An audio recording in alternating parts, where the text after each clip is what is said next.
Muummichi Ministeera Itoophiyaa Dooktar Abiy Ahmad Alii guyyaa har'aa Raashiyaa seenuun isaanii dhaga'ame.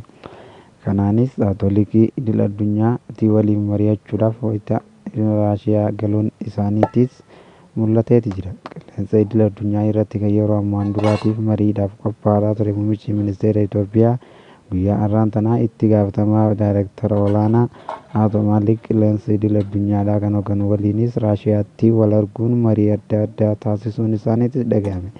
Muummichi Ministeera Itoophiyaa wayita Raashiyaa galanitti simannaa ho'aan isaaniif taasifamus himaniiti jiran. Kana irraanis kan ka'eenis haala Yukireelaatii fi akkasumas walqabbii tasgabbii biyyoota baha Afriikaadhaa maraafuu jechuun Muummichi Ministeera Itoophiyaa walgahii waliigalaa kana irratti wayita hirmaatan achirrattis warreen isaa waliin hirmaatanis Ministeera Dhimma Haajaa Alaatii fi akkasumas itti gaafatamaa Ministeera Dinagdee Itoophiyaadhaa kan ta'an obbo Ahmad Shidee achi keessattis ni argaman. Simannaa ho'aa isaaniif taasifameefis Muummichi Ministeera Itoophiyaa hooggantoota Raashiyaa fi Pireezidaantii Raashiyaatis galateeffatan.